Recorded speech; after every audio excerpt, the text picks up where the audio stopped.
میرے محترم عزیز ساتھیوں، بھائیوں، بزرگوں، شب برات یعنی 15 شعبان کی رات، اس رات میں اللہ رب العزت کی طرف سے بہت سارے لوگوں کی مغفرت کا اعلان ہوتا ہے، لیکن کچھ ایسے لوگ ہیں، ایسے بدبخت ہیں جن کا اس رات میں بھی مغفرت نہیں ہوتی۔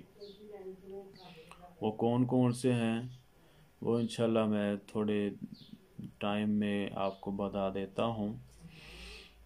اس رات کو یعنی شب برات کو مغفرت کی رات بھی کہتے ہیں، کیونکہ جامع ترمذی اس کی کتاب الصوم باب ما جاء فی لیلۃ النصف من شعبان، اس کے اندر روایت موجود ہے کہ حضرت امی عائشہ صدیقہ رضی اللہ تعالی عنہا وہ ارشاد فرماتی ہیں کہ آپ علیہ السلام ایک مرتبہ باہر تشریف لے گئے رات کے وقت، تو میں بھی آپ کے پیچھے ہو چلی، دیکھوں کہاں تشریف لے گئے۔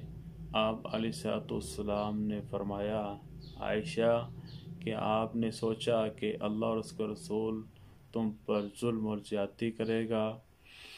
حضرت امی عائشہ صدیقہ رضی اللہ عنہا نے عرض کیا کہ مجھے یہ محسوس ہوا کہ آپ کسی اور زوجہ محترمہ کے پاس تشریف لے گئے ہیں، تو آپ علیہ السلام نے ارشاد فرمایا کہ آج شب برات یعنی شعبان کی 15ویں رات ہے۔ اس رات میں اللہ رب العزت قبیلہ بنو کلب کی بکریوں کے بالوں کے برابر انسانوں کو بخشتے ہیں۔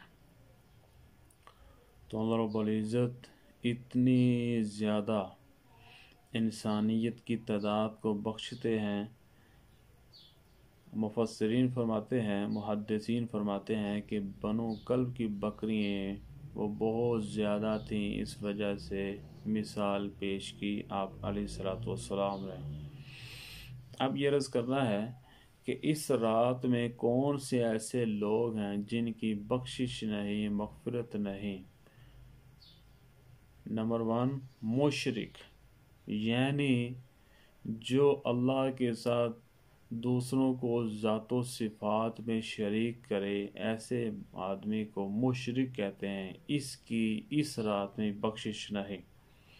نمبر 2، بغیر کسی شرعی وجہ کے کسی سے کینہ اور دشمنی رکھنے والا، ایسے شخص کی بھی اس رات میں مغفرت نہیں۔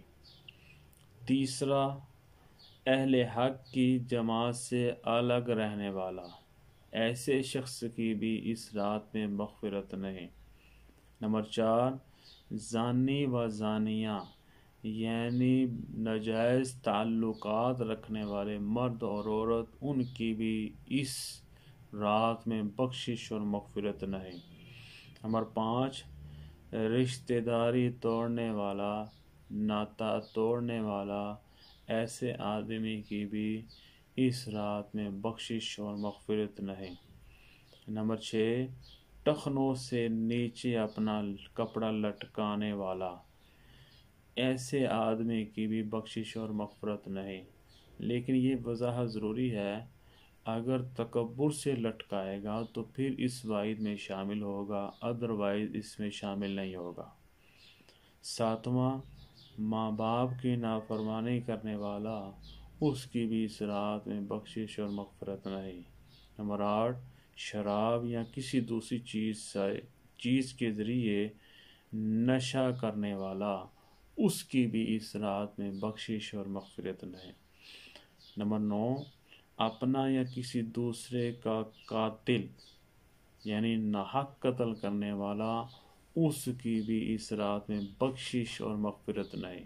نمبر 10، جبراً ٹیکس وصول کرنے والا، اس کی بھی اس رات میں بخشش اور مغفرت نہیں۔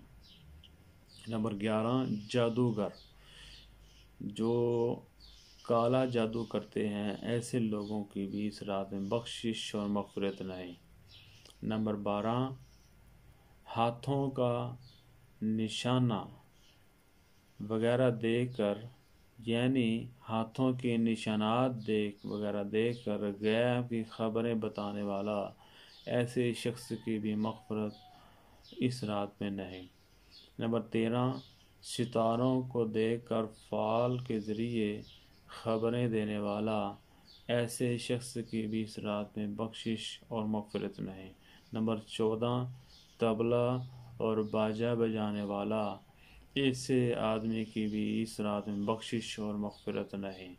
تو 14 ایسے بدبخت ہیں جن کی اس رات میں بھی بخشش اور مغفرت نہیں، لیکن اگر ان میں سے کوئی صدق کے دل سے وہ مغفرت مانگ لے، بخشش مانگ لے اللہ سے، تو اللہ رب العزت اس کو بھی معاف فرما دیتے ہیں۔ لیکن شرط یہ ہے کہ سب سے پہلے اس گناہ کو چھوڑے، پھر نادم اور شرمندہ ہو۔ تیسری شرط یہ ہے کہ آئندہ اس گناہ کو نہ کرنے کا عزم ہوگا، تو ایسی توبہ کو توبہ نصوحہ کہتے ہیں، اس سے بھی آدمی اس توبہ میں شامل ہو جائے گا۔ یہ روایت شعب الایمان للبیہقی، اس کے صفحہ نمبر 383، جلد نمبر 3، اور اسی طرح ترغیب و ترہیب، اس کی جلد نمبر 3، صفحہ نمبر 83، اور مظاہر حق، جلد نمبر 3، صفحہ نمبر 231 پر یہ روایت موجود ہے۔ اللہ تعالی ہم سب کو توبہ استغفار کرنے کی توفیق عطا فرمائے۔